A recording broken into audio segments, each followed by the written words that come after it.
saya lebih agak berat kalau mau dikasih sampai 25 menit karena ini kita semua tahu bahwa situasi saat ini panas atau baru habis makan. Jadi ini akan mengundang kita lebih gampang ataupun lebih cepat. Tapi dikatakan ya, itu istilah daripada setelah ingatan. Jadi banyak faktor yang membuat kita ngantuk. Ini akan membuat presentasi saya akan kalau begitu powerful ataupun begitu bermanfaat kepada kita. Tapi saya mengimbau kepada kita dalam waktu 30 menit ke depan, saya memohon kepada kita perhatiannya. Dan kalaupun ada di antara saudara yang merasa ngantuk, kalau langsung berdiri nggak apa-apa. Tidak ada masalah. Kalau nggak apa-apa berdiri dulu semua. Berdiri dulu. Ya. Relax. Yang kedua, ayat yang ke-15 sampai ayat yang ke-17. Di sana dikatakan ketika Allah menciptakan manusia itu, kita katakan Allah di sini, Dia menempatkan manusia itu katanya di Taman Eden. Ada di sini kita buat suatu gambaran bumi. Dan bumi ini, Taman Eden berada di bumi. Manusia itu ditempatkan di Taman Eden. Ya, karena dipikir-pikir siapa yang dia gitu ya. Pada ini gambarannya. Manusia itu ditempatkan di Taman Eden. Pada saat ini, hubungan Allah dengan manusia itu baik adanya. Sebagaimana taman ini adalah taman yang kudus, taman yang sangat indah. Dan orang-orang yang ada di dalam itu adalah orang-orang yang kudus yang senantiasa memelihara hubungan yang baik dengan Tuhan ataupun Allah dengan suci, dengan baik. Namun di dalam hukum ini ataupun di dalam ayat ini dikatakan bahwa segala buah pohon di dalam taman ini boleh kamu makan. Tetapi buah pohon pengetahuan baik dan jahat jangan sekali-kali kamu makan. Mereka ditaruh di suatu taman yang sangat indah. Namun ada aturan. Aturannya yaitu mereka bebas memakan buah pohon yang ada di taman itu. Hanya satu, yaitu buah pohon pengetahuan baik dan jahat jangan dimakan. Kenapa? Allah berkata, saat kamu makan, kamu akan mati. Kalau kita datang ke dalam kenyataan nanti, kata mati di sana bisa kita lihat itu bukan berkata mati secara fisik ataupun jasmani. Namun kita lihat di sini sebagai poin pertama hubungan Allah dengan manusia sebelum kejatuhan ke dalam dosa. Sebelum manusia jatuh ke dalam dosa, hubungan itu baik adanya. Nah, baik. Ini sebagai poin pertama kita sekarang. Jadi awalnya manusia itu tidak berdosa. Dia diciptakan sebagai satu makhluk yang memiliki hubungan yang khusus dengan Allah dalam satu kekudusan. Namun, kalau kita melihat kepada Kejadian pasal yang ketiga, ayat 1 sampai ayat yang ke-6, di sini kita melihat bahwa manusia yang ditaruh tadi di Taman Eden, mereka kudus adanya. Di dalam Kejadian pasal yang ketiga, manusia itu terperdaya dan jatuh ke dalam dosa. Artian bahwa mereka telah melanggar hukum Allah itu tadi. 1 Yohanes 3 ayat 4, dosa adalah pelanggaran akan hukum Allah. Ada hukum tadi, yaitu jangan memakan buah pengetahuan baik dan jahat. Mereka langgar. Tetapi oleh karena menjaga daripada kekudusan taman ini, mereka disuruh keluar dari taman ini.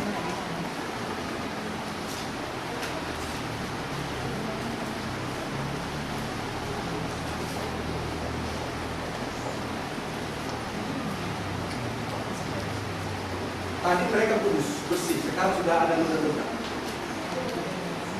Mereka sudah berdosa.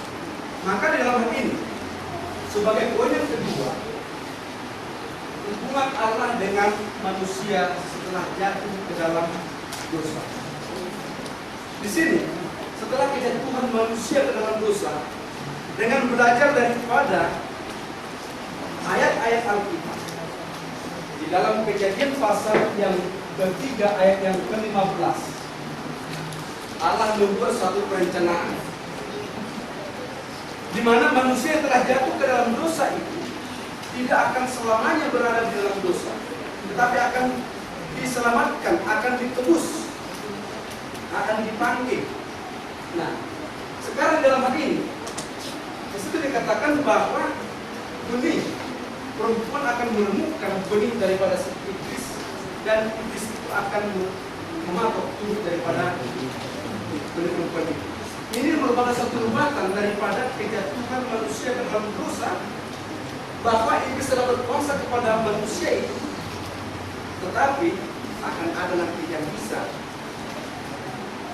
menembus itu ataupun menarik. Nah, di dalam Efesus pasal 4, pasal 1 ayat 4 dikatakan bahwa dia telah memiliki kita sebelum dunia ini. Jadi ini merupakan satu perencanaan daripada Allah. Sekarang, setelah manusia terjatuh dalam dosa, dia tidak berkuasa ataupun dia tidak bisa menyelamatkan ataupun menghilangkan dosa itu daripada dirinya sendiri. Harus ada yang lain. Yang lain ini siapa? Katakan manusia ini sudah tertawan di dalam dosa, kejahatan. Inilah yang perlu dibebaskan. Dibebaskan dari ketertawanan dari dosa itu. Dan direncanakan bahwa akan ada benih perempuan.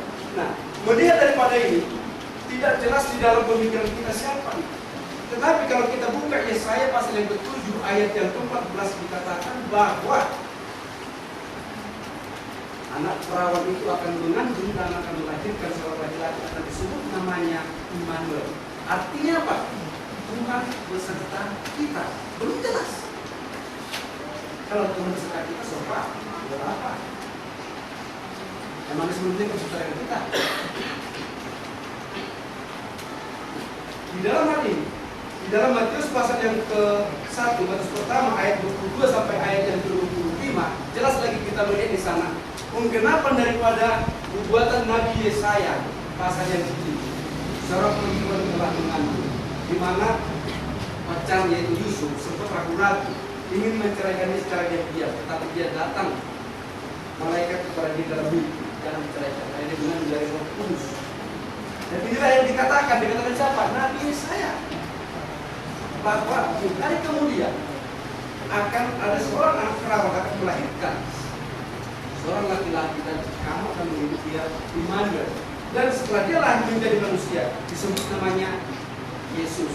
Yang artinya dalam Matius pasal 1 ayat yang ke-22 sampai 25 dikatakan yaitu juru selamat, Yosua sebagai penyelamat. Kita tahu dalam ingatan kita bahwa memang sudah direncanakan dan semakin jelas dalam ini. Di dalam Yohanes pasal pertama ayat 1 sampai ayat yang ke-3 dan ayat yang ke-14 jelas di sana dikatakan bahwa yang adalah Yesus itu firman awalnya bersama-sama dengan Allah, dan dia adalah juga Allah. Namun di ayat yang ke-14 dia telah menjadi manusia. Dia telah menjadi manusia. Dan di ayat yang ke-29 Yohanes berkata, inilah anak domba Allah yang menyelamatkan umat manusia, atau yang menghapus dosa manusia. Nah, ini semuanya baru kita melihat daripada pernyataan-pernyataan Alkitab. Dan faktanya bagaimana? Apa yang terjadi sebelum Yesus datang ataupun sebelum dia menyelamatkan umat manusia? Apa yang terjadi? Lalu poin yang ketiga yang berhubungan dengan itu, hubungan Allah dengan manusia setelah jatuh ke dalam dosa bagaimana? Seperti saya katakan tadi, poin pertama, hubungan manusia dengan Allah baik adanya. Tapi dalam poin yang kedua, hubungan Allah dengan manusia tidak baik lagi, atau katakan seperti ini. Lalu, selagi putus hubungan ini, yang walaupun sudah ada perencanaan, apa yang dilakukan oleh manusia yang tertawan, yang diperhamba oleh dosa ini, sebelum juru selamat itu datang,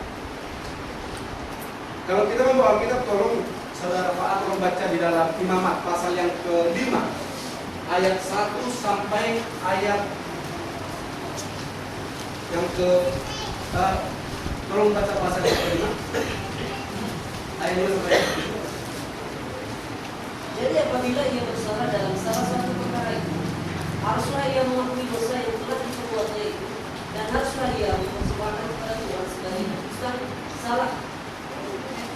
Karena dosa itu seekor betina dari domba atau kambing menjadi korban penghapus dosa.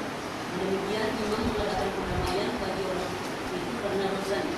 Tapi jika ia tidak mampu untuk menyediakan kambing atau domba, maka sebagai tebusan salah karena dosa yang telah diperbuatnya itu, haruslah ia mempersembahkan kepada Tuhan 2 ekor burung terkutuk atau 2 ekor anak burung merpati, yang seekor menjadi korban penghapus dosa dan yang seekor lagi menjadi korban bakaran. Inilah yang terjadi sebelum penyelamatan yang sempurna itu tiba. Setiap orang yang berdosa di saat ini, mereka diperintahkan untuk mempersembahkan korban. Kalau dia dari orang berada, domba ataupun kambing. Tapi kalau dari kalangan miskin, 2 ekor burung terkukur ataupun 2 anak burung merpati. Nah, apa hubungannya dengan ini? Tolong kita buka di dalam Ibrani pasal yang ke-10 ayat pertama sampai ayat yang ke-4. Ibrani 10 ayat pertama sampai ayat yang ke-4. Dalam hukum Taurat hanya terdapat bayangan saja dari keselamatan yang akan datang dan bukan hakikat dari keselamatan itu sendiri. Karena itu dengan korban yang sama yang setiap tahun terus-menerus dipersembahkan, hukum Taurat tidak mungkin menyempurnakan mereka yang datang mengambil bagian di dalamnya. Sebab jika hal itu mungkin, pasti orang tidak mempersembahkan korban lagi. Sebab mereka yang melakukan ibadah itu tidak sadar lagi akan dosa setelah disucikan sekali untuk selama-lamanya. Tetapi justru oleh korban-korban itu setiap tahun orang diperingatkan akan adanya dosa. Sebab tidak mungkin darah penjantan atau darah domba berjantan menghapus dosa. Ayat 12. Tetapi ia setelah mempersembahkan hanya satu korban saja karena dosa, dia duduk untuk selama-lamanya di sebelah kanan Allah. Kita perhatikan, mereka ini sudah berada di dalam dosa. Lalu bagaimana supaya mereka bisa selamat atau bagaimana supaya mereka bisa bersih dari dosa? Dikatakan dalam kitab Ibrani ini bahwa apa yang terjadi di dalam perjanjian lama atau hukum Taurat itu menjadi bayang-bayang kepada yang akan datang. Jadi bukan itu yang hakikat yang sebenarnya. Masalah tempat penghapusan dosa bukan korban binatang itu tadi. Maka dikatakan niscaya darah itu atau binatang menghapus dosa. Lalu kalau tidak bagaimana? Maka dari sini kita melihat orang yang ada di dalam dosa yang sebelum kematian Yesus Kristus, kira-kira gambar seperti ini. Tiap tahun mereka mempersembahkan korban kalau mereka berdosa, tapi sampai kepada salib ataupun kematian Yesus Kristus ayat yang ke-12 tadi, mereka yang berdosa setelah ini ke depan tidak lagi mempersembahkan anak domba ataupun kambing ataupun anak merpati ataupun burung terkubur, tetapi bayang-bayang yang sebenarnya, penebusan yang benar sudah tiba. Maka dikatakan kalau di dalam sebelumnya setiap orang yang berdosa membawa korban itu, dan imam sedangkan mempersembahkan itu berulang-ulang sampai kapan? Sampai kepada kenyataan yang saudara itu Yesus Kristus sebagai katakan anak domba Allah yang menghapus dosa umat manusia. Nah, setelah itu terjadi, manusia berdosa ke depan tidak lagi mempersembahkan korban seperti ini dan sudah cukup dengan korban yang sejati, korban yang sebenarnya itu melalui Yesus Kristus. Dan dikatakan bahwa dosa itu adalah kutuk, beban. Dalam Galatia pasal yang ketiga ayat yang ke-13 bahwa Yesus Kristus telah menanggung itu. Karena ada firman yang berkata, terkutuklah orang yang tertanggung di dalam salib. Mereka yang tergantung di dalam salib terkutuk. Jadi Yesus yang tidak mengenal dosa, dia rela di sini untuk menebus ini.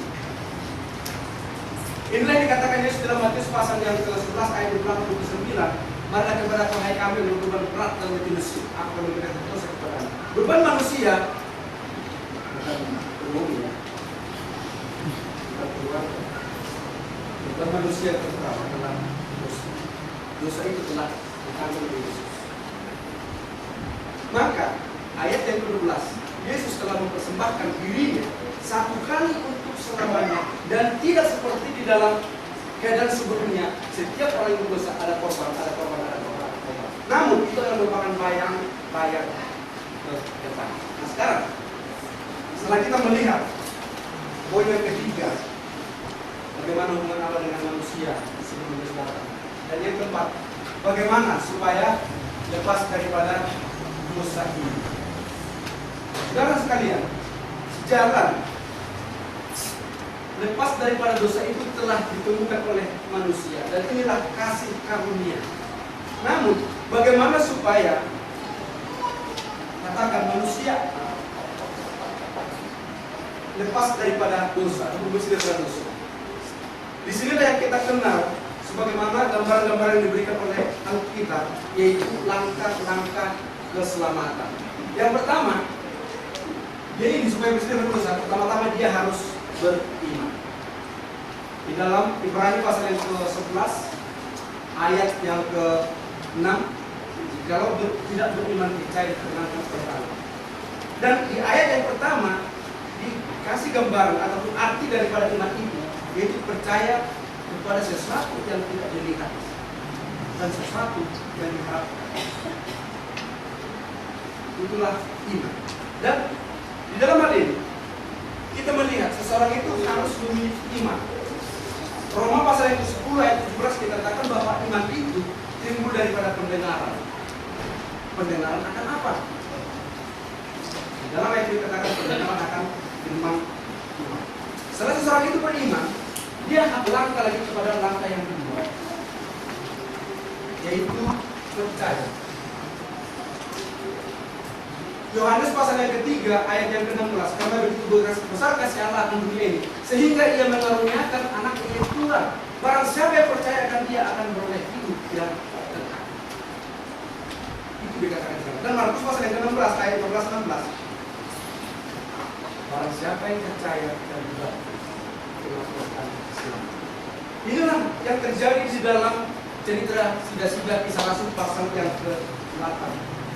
Ketika Sida-Sida itu membaca sesuatu nats Alkitab, yaitu tertulis di dalam Yesaya pasal 53, dan dia tidak memahami.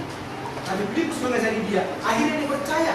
Ketika dia percaya dan mengikuti aturan yang diberikan oleh Tuhan, dia bersukacita dengan itu, karena dia sudah bersih daripada dosa. Setelah dia percaya, dia melangkah lagi kepada langkah yang ketiga, yaitu bertobat. Bertobat. Dalam Lukas pasal yang ke-13 ayat yang ketiga dikatakan bahwa seseorang itu harus bertobat, dan apabila tidak bertobat dia akan mati di dalam dosa, sama seperti orang-orang yang ditimpa oleh manusia. Dan juga dikatakan dalam Kisah Rasul pasal yang kedua ayat yang ke-38, ketika orang banyak itu mendengar khotbah daripada Rasul Petrus, mereka menyadari karena Petrus juga mengingatkan perbuatan-perbuatan mereka yang menyalibkan Yesus yang tidak berdosa. Lalu mereka merasa sedih, pedih hati. Lalu bertanya, apa yang kami buat? Lalu Petrus berkata, bertobatlah kami. Arti daripada bertobat di sana berhenti berbuat. Saudara sekalian, andai kata seseorang itu tadinya membunuh, tapi ketika dia mendengarkan firman Tuhan lalu dia bertobat dan tidak lagi dia membunuh. Namun dosa membunuh yang pertama tadi sebelum Tuhan masih tetap di sana. Lalu bagaimana supaya dosa itu diangkat? Tadi jangan sudah terbuka dalam diri biasa. Tapi apa usaha yang dilakukan oleh manusia? Lalu yang terakhir, apa yang itu terakhir bisa dikatakan mengaku. Di dalam Roma pasal yang ke-10 ayat yang ke-10 dikatakan Dengan hati orang dibenarkan dan dengan mulut orang diselamatkan. Pengakuan yang datang daripada mulut ini mendatangkan suatu langkah kepada suatu keselamatan. Matius 10 ayat 32 dan 33 dikatakan, barang siapa yang mengakui aku yang manusia, aku juga akan mengakui dia yang berdosa. Dan barang siapa yang menolak aku yang manusia, aku juga akan menolak dia yang berdosa. Beriman, percaya, bertobat, dan Kristus harus, dan dia harus berdoa.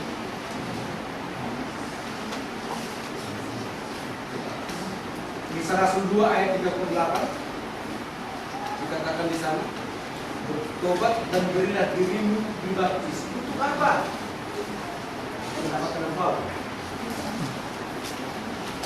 Mendapatkan hadiah, pada pinang, hadiah akan tambah, hadiah kuis, untuk jalan pengampunan dosa. Kapan saya berdosa? Ingat, tadi seorang itu berdosa. Dosanya itu tidak bisa hilang lagi. Dosa. Walaupun Yesus telah mati salib, dia sudah bersama. Bagaimana percaya bertobat mengaku dan membaptis? Ketika dia bertobat, katakan itu telah dibuka di sini, masuk ke dalam. Dia di sini menjadi orang yang kudus, selamat dan bersih daripada dosa. Kalau di sini dia pada dosa, di sana tidak lagi dosa. Roma pasal yang ke-6 ayat yang ke-10, karena ayat yang ke-4 tidak terlalu jauh. Roma pasal 6 ayat yang ke-4 dikatakan, seseorang yang melakukan ini, itu dia berbaptis, dia mendapatkan hidup baru. Kenapa dikatakan hidup baru? Tadi dia di sini kotor, tapi di sini dia sudah bersih. Di dalam Efesus pasal 4 ayat 17 sampai 24 dikatakan dia menjadi manusia baru. Kenapa dikatakan dia manusia baru? Bukan berarti karena dia operasi plastik ya, sehingga dirubah mukanya, wajahnya, bentuk daripada tubuh. Tetapi karena ini tadi kejahatan di sini tidak ada lagi, sudah bersih daripada itu. Dan di dalam Galatia 6 ayat yang ke-15 dikatakan dia menjadi ciptaan baru. Kenapa dia dikatakan ciptaan baru? Karena dia memperbaharui kehidupannya di sini. Kalau di sini adalah hidup yang tadi sama dia saya dengar ini ya, berubah bentuk. Ya. Jadi yang tadi di sini dia memiliki satu tubuh yang tidak bersih, tapi di sini setelah melakukan langkah-langkah ini dia bersih dari dosa-dosa. Tapi bagaimana itu bisa didapatkan? Bukan seperti apa yang dikatakan oleh orang, karena kasih karunia semata sehingga kita bisa masuk ke surga. Jadi artinya mereka berkata manusia masuk ke surga itu oleh karena Tuhan yang mencurahkan kasih kepada kita berusaha. Kasih karunia itu tadi yaitu dengan matinya Yesus di kayu salib. Sehingga dengan demikian manusia memiliki satu pengharapan yang tadi berdosa. Bagaimana supaya lepas daripada dosa dan melakukan kehendak Tuhan, dia akan lepas daripada dosa itu dan berdoa. Saudara sekalian, dengan ada di sini melakukan langkah-langkah ini, inilah yang dituntut oleh Yohanes di dalam kitab Wahyu pasal yang kedua ayat yang ke-10, setia hingga akhir. Hingga akhir kata.